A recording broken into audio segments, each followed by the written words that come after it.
सहकारिताएं किस तरह से सशक्त हो रही हैं और उत्तराखंड के विकास में अपनी महत्वपूर्ण भूमिका अदा कर रही हैं, इसके लिए मैं बड़ी विनम्रता के साथ माननीय मुख्य अतिथि महोदय, मुख्यमंत्री उत्तराखंड सरकार श्री पुष्कर सिंह धामी जी को आमंत्रित कर रही हूं। एक बार जोरदार तालियां, जोरदार, जरा ऊपर उठा के एक बार तालियां बजा दें।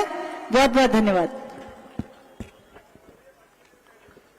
भारत माता की, भारत माता की। हल्द्वानी में आयोजित हो रहा इस सहकारिता मेला 2025 के इस शुभ अवसर पर मंच पर आसीन नैनीताल उधम सिंह नगर लोकसभा क्षेत्र के लोकप्रिय सांसद, भारत सरकार के पूर्व मंत्री और अनेक अनेक जिम्मेदारियों को जिन्होंने निभाया है, सफलतापूर्वक संपन्न किया है, इस लोकसभा के लोकप्रिय सांसद आदरणीय अजय भट्ट जी, रामनगर विधानसभा के लोकप्रिय विधायक आदरणीय दीवान सिंह बिष्ट जी, भीमताल विधानसभा के लोकप्रिय विधायक भाई राम सिंह कैडा जी, भारतीय जनता पार्टी के जिला अध्यक्ष श्री प्रताप बिष्ट जी, जिला पंचायत की अध्यक्ष श्रीमती दीपा दरमवाल जी,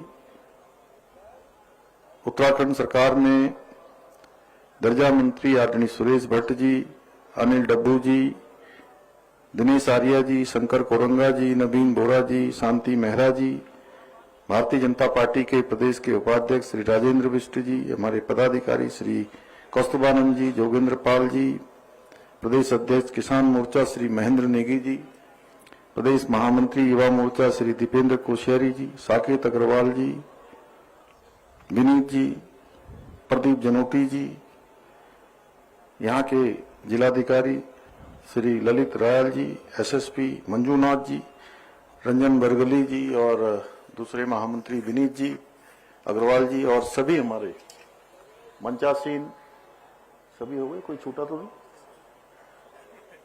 कोई पर्चे में कई बार वो फिर वहां देख रहे हैं। एक बार हाथ उठा दो यार तुम लोग सब, बहुत दूर दूर तक डाल दिया इन्होंने, पूरे देश में फैला दिया पिछली बार, और मैंने तो बहुत आराम से ऐसे कर दिया था और तुम लोगों ने की। तो हमारे सभी आए हुए सभी बड़े बुजुर्ग, सभी मेरी माताएं बहनें, सभी हमारे युवा नौजवान साथियों, हमारे विद्यालयों के आए हुए छात्र छात्राएं, विभिन्न विभिन्न स्वयं सहायता समूह से आई हुई सभी हमारी बहनें, विभिन्न उत्पाद का उत्पादन करने वाले स्थानीय उत्पादक, अनेक अनेक स्थानों से आए हुए जो अपना इस प्रदर्शनी में भाग ले रहे हैं, जिनके अनेक स्टॉल यहाँ पर लगाए गए हैं, और मीडिया के सभी हमारे मित्र, मैं आप सभी का आज इस सहकारिता मेले के इस शुभ अवसर पर आप सभी का हृदय से स्वागत करता हूं, आप सबका अभिनंदन करता हूं। और मुझे भी, मेरा भी सौभाग्य है कि मेले के माध्यम से आप सभी से, विभिन्न विभिन्न क्षेत्रों में काम करने वाले सभी भाइयों और बहनों से, यहाँ पर उन सभी से आज मिलने का सौभाग्य प्राप्त हो रहा है, आप सबके बीच में आने का सौभाग्य प्राप्त हो रहा है। और जैसा कि मुझे बताया गया है, सहकारिता से पर्यटन विकास इस थीम पर आयोजित इस 7 दिवसीय मेले में हमारी विभिन्न सहकारिता समितियां, स्वयं सहायता समूह और किसानों भाई बहनों के उत्पादों को प्रदर्शित करने का एक ये मंच है। इसके साथ ही सहकारिता के माध्यम से पर्यटन विकास को नई दिशा देना, इको आतिथ्य, इको पर्यटन, होम स्टे संचालन, प्रशिक्षण, स्थानीय व्यंजन प्रदर्शनी, फल एवं कृषि उत्पादों के संवर्धन जैसे विभिन्न कार्यक्रमों का इसमें आयोजन किया जा रहा है। मुझे पूरा विश्वास है कि ये मेला हमारी सहकारिता की भावना को और अधिक मजबूत बनाने में सहायक सिद्ध होगा और साथ ही पर्यटन और स्थानीय अर्थव्यवस्था में भी एक सशक्त भूमिका निभाएगा। भाइयों बहनों, सहकारिता का सिद्धांत, जैसा अभी अजय भट्ट जी ने भी बताया, मानव समाज का एक प्राचीन सिद्धांत रहा है जिसने सदैव समाज में सहयोग, एकता और सामूहिक प्रगति को बढ़ावा दिया है। जब प्रत्येक व्यक्ति अपने स्वार्थ से ऊपर उठकर समाज के और समग्र हित के लिए, कल्याण के लिए काम करता है, तभी असली समृद्धि और स्थायी विकास संभव हो पाता है और यही हमारी सहकारिता का आधार है। आज के आधुनिक और प्रतिस्पर्धी युग में सहकारिता का महत्व पहले से भी कहीं और अधिक बढ़ गया है। इसी को देखते हुए संयुक्त राष्ट्र संघ ने 2025 को इस वर्ष को अंतर्राष्ट्रीय सहकारिता वर्ष घोषित किया है ताकि वैश्विक सहयोग को बढ़ावा देकर सतत विकास के लक्ष्यों को प्राप्त किया जा सके। हमारे देश में भी सहकार से समृद्धि के स्वप्न को साकार करने के लिए आदरणीय प्रधानमंत्री श्री नरेंद्र मोदी जी ने ऐतिहासिक निर्णय लेते हुए एक अलग सहकारिता मंत्रालय का गठन करने का निर्णय लिया और आज केंद्रीय सहकारिता एवं गृह मंत्री अमित शाह जी के नेतृत्व में ये मंत्रालय देश में सहकारिता के आंदोलन को और अधिक संगठित और भविष्योन्मुखी बनाने की दिशा में अभूतपूर्व तरीके से काम कर रहा है। भाइयों बहनों, आदरणीय प्रधानमंत्री जी के मार्गदर्शन और उनके सहयोग से हमारी सरकार भी राज्य में सहकारिता को जन जन तक पहुंचाने के लिए कई कदम उठा रही है। इसी का परिणाम है पूरे देश में बहुउद्देशीय सहकारी समितियों के कंप्यूटरीकरण के कार्य की शुरुआत सबसे पहले कहीं हुई है तो देवभूमि उत्तराखंड में हुई है। आज प्रदेश की 671 सहकारी समितियों के कंप्यूटरीकरण का कार्य पूरा हो चुका है। ये समितियां अब पूरी तरह से डिजिटल माध्यम से कार्यरत है, जिससे हमारे किसान भी ऑनलाइन सेवाओं से जुड़कर उन सुविधाओं का लाभ उठा पा रहे हैं। इसके अलावा आज हमारी 24 समितियां जन औषधि केंद्र के रूप में भी काम कर रही है, जहां ग्रामीण जनता को सस्ती और गुणवत्तापूर्ण दवाइयां मिल रही हैं। साथ ही 640 समितियों को कॉमन सर्विस सेंटर के रूप में भी विकसित किया गया है। अब ये समितियां केवल ऋण देने तक सीमित नहीं है, बल्कि बीमा, पेंशन, बिजली बिल भुगतान, आधार सेवाओं सहित अनेक डिजिटल सेवाएं भी प्रदान कर रही है। इसके अतिरिक्त मुझे बताया गया है कि 13 जिलों की 5,511 समितियों में से 3,838 समितियों का डेटा राष्ट्रीय सहकारी डेटाबेस पर भी अपलोड कर दिया गया है। इससे सारी जानकारी हमारे सामने एक पारदर्शी तरीके से हमारे सामने उपलब्ध रहेगी। इतना ही नहीं, हमारी सरकार ने फरवरी 2023 से लेकर अब तक 800 नई पैक्स, 248 नई डेयरी समितियां, 116 मत्स्य समितियां गठित की हैं। उत्तराखंड सहकारी संघ द्वारा मिलेट मिशन योजना के अंतर्गत जहां गत वर्ष किसानों से मंडुआ की खरीद एमएसपी 42.90 यानी कि 42 रुपए 90 पैसे प्रति किलो की दर से की गई थी, वहीं इस वर्ष किसानों को और अधिक लाभ पहुंचाने के लिए मंडुआ की खरीद 48 रुपए 86 पैसे प्रति किलो की दर से की जा रही है। यही नहीं, हमारी सरकार दीनदयाल उपाध्याय सहकारिता किसान कल्याण योजना के अंतर्गत जहां एक और किसानों और स्वयं सहायता समूह को पशुपालन, दुग्ध व्यवसाय, मछली पालन, फूलों की खेती जैसे कृषि कार्यों के लिए 5 लाख रुपए तक का ऋण बिना ब्याज के उपलब्ध करा रही है। वहीं सहकारी समितियों के माध्यम से लघु और सीमांत किसानों को 1 लाख रुपए का ब्याज मुक्त फसली ऋण भी दिया जा रहा है। हमारे प्रदेश के सहकारी बैंकिंग क्षेत्र को सशक्त बनाने की दिशा में भी उल्लेखनीय कार्य किया गया है। आज प्रदेश के सहकारी बैंकों में 16,000 करोड़ रुपए से अधिक की जमा पूंजी है, जो इन संस्थाओं के प्रति जनता के भरोसे का स्पष्ट प्रमाण है कि इतनी बड़ी संख्या में लोग आज सहकारी बैंकों में अपना विश्वास व्यक्त कर रहे हैं। हमारी सरकार द्वारा महिला सहकारिता समितियों और स्वयं सहायता समूह को विशेष प्राथमिकता दी जा रही है। इन समितियों के माध्यम से महिला उद्यमिता को प्रोत्साहित किया जा रहा है, जिससे महिलाएं न केवल आत्मनिर्भर बन रही है बल्कि स्थानीय अर्थव्यवस्था की मजबूत धुरी भी बन रही हैं। मुझे गर्व है कि आज प्रदेश की 1,68,000 से अधिक बहनों ने लखपति दीदी बनकर महिला सशक्तिकरण की दिशा में एक नया इतिहास रचने का काम किया है। मुझे यह जानकर भी अत्यंत प्रसन्नता हो रही कि इस मेले में सहकारिता के माध्यम से पर्यटन विकास की दिशा में भी महत्वपूर्ण पहलें की जा रही हैं, जिससे स्थानीय लोगों को नए अवसर प्राप्त होने के साथ साथ सांस्कृतिक एवं आर्थिक समृद्धि को भी एक नई दिशा मिलेगी। भाइयों बहनों, हमारी सरकार हल्द्वानी नगर के विकास और नागरिकों के कल्याण की दिशा में भी पूरी तरह से प्रतिबद्ध होकर कार्य कर रही है। हमने हल्द्वानी में जहां 50 बेड के योग एवं आयुष अस्पताल का निर्माण कार्य कराया है, वहीं ओपन जिम, सामुदायिक केंद्रों, अंबेडकर पार्कों का निर्माण भी कराया है। इसके साथ ही हल्द्वानी मेडिकल कॉलेज में राजकीय कैंसर संस्थान का निर्माण कार्य भी तेजी के साथ चल रहा है। यही नहीं, हम जहां एक और हल्द्वानी में 792 करोड़ रुपए की लागत से रिंग रोड का निर्माण कार्य करवा रहे हैं, वहीं हल्द्वानी और लालकुआ के बीच बाईपास रोड का निर्माण कार्य भी प्रगति पर है। इसके साथ ही करोड़ों रुपए की लागत से हल्द्वानी नगर निगम क्षेत्र की सभी सड़कों का सुधारीकरण का भी कराया जा रहा है। हमारी सरकार क्षेत्र में रोड कनेक्टिविटी में अभूतपूर्व सुधार करने के साथ ही रेल और हवाई कनेक्टिविटी में भी व्यापक स्तर पर सुधार कर रही है। जैसा अभी माननीय सांसद जी ने बताया कि बहुत जल्दी आप सबको हल्द्वानी के आसपास के क्षेत्र के लोगों को यहीं हमारे पंतनगर में अंतर्राष्ट्रीय हवाई अड्डे की सेवाएं मिलने जा रही हैं। उसकी सभी औपचारिकताएं पूरी हो गई हैं। लगभग 1000 एकड़ जमीन भारत सरकार को स्थानांतरित कर दी गई है। इसके साथ ही बिड की प्रक्रिया भी पूरी हो चुकी है। जल्दी ही उस पर कार्य प्रारंभ होने वाला है। हम उसको ग्रीन एयरपोर्ट के रूप में विकसित करने की दिशा में आगे बढ़ रहे हैं, ग्रीन फील्ड के रूप में, और जिससे देश में ही नहीं बल्कि आने वाले समय में विदेशों की उड़ानें भी यहीं से हो पाएंगी। जमरानी बांध परियोजना आप सबको पता है, लंबे समय से जो योजना प्रतीक्षारत थी, उस योजना पर भी तेजी से कार्य चल रहा है। आप सबके सहयोग से आने वाले समय में तराई भाबर के पानी की समस्या का भी समाधान हो सकेगा।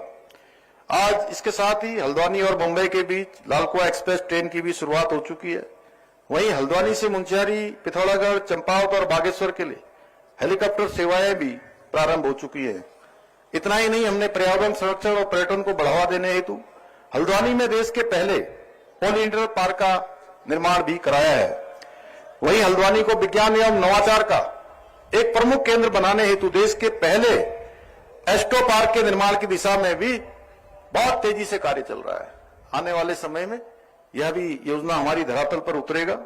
यही नहीं, हम खेल प्रतिभाओं को प्रोत्साहित करने और उन्हें विश्व स्तरीय प्रशिक्षण सुविधाएं उपलब्ध कराने के उद्देश्य से हम हल्द्वानी में उत्तराखंड के पहले खेल विश्वविद्यालय की स्थापना की दिशा में भी कार्य कर रहे हैं।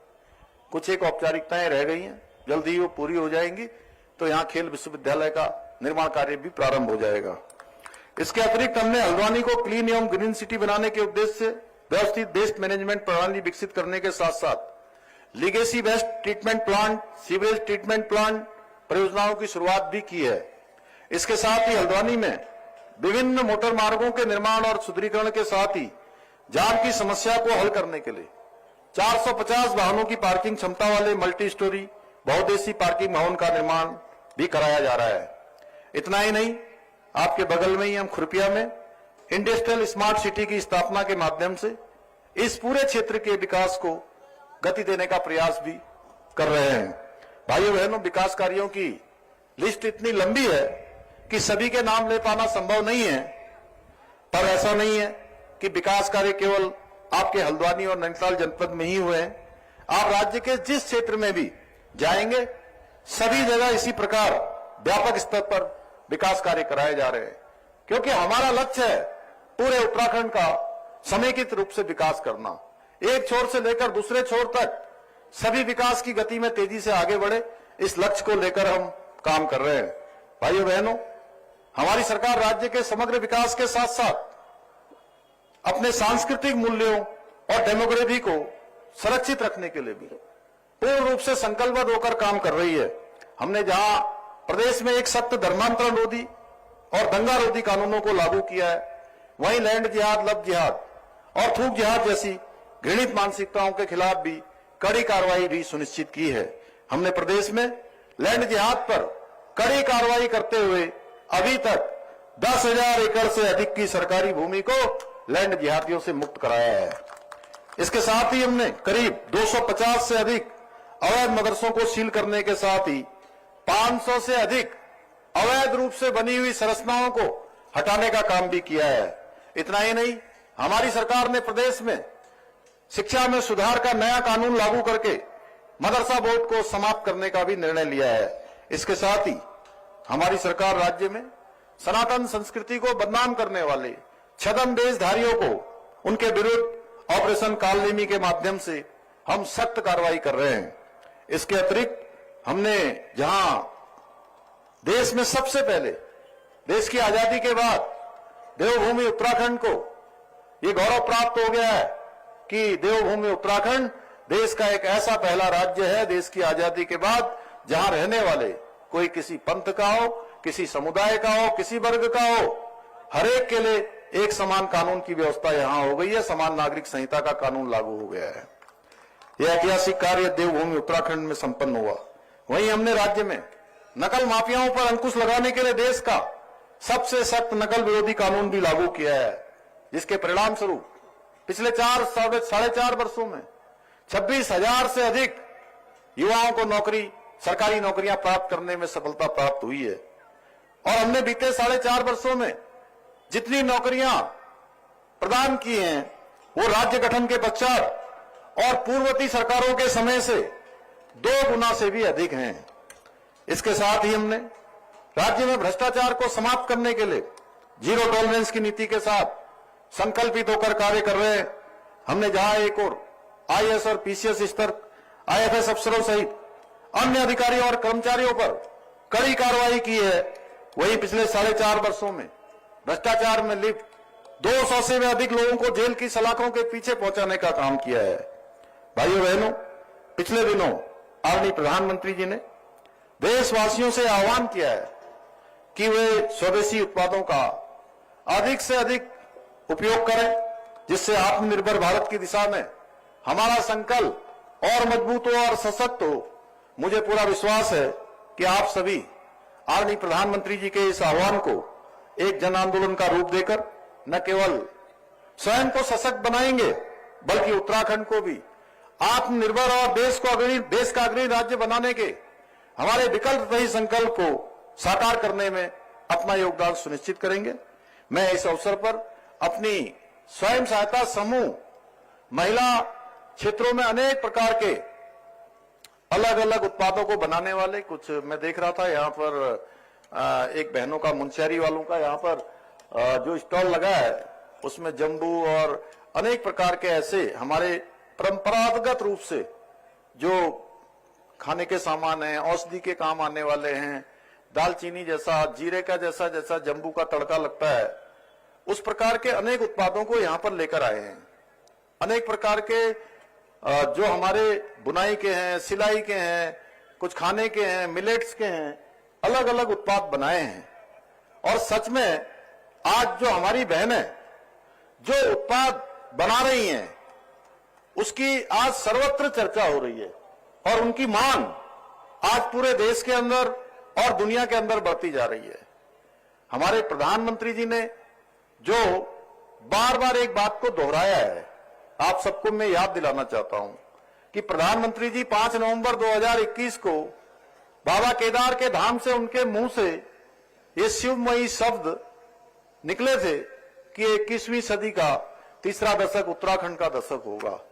और सच में मुझे जब मैं अपनी बहनों को देखता हूं, अपनी लखपति दीदियों को देखता हूं, महिला स्वयं सहायता समूह की बहनों को देखता हूं, उनके द्वारा बनाए हुए उत्पादों को देखता हूं, हाउस ऑफ हिमालय ब्रांड, उसमें आज एकीकृत रूप से जिस प्रकार से अनेक प्रकार के हमारे जो बनाए हुए उत्पाद हैं उनको विपणन का अवसर भी मिल रहा है, उनकी मांग भी बढ़ रही है। मुझे पूरा भरोसा है कि 21वीं सदी के इस दशक को उत्तराखंड का दशक बनाने का काम, उसके अग्रदूत का काम, उसको क्रांति की ओर ले जाने का, उसका संकल्प से सिद्धि की ओर ले जाने का काम कोई संपन्न करेगा, उसमें अग्रदूत का काम मेरी माताएं बहनें करेंगी, मेरी मातृशक्ति करेगी। मैं उन बहनों को भी बहुत अभिनंदन करना चाहता हूं।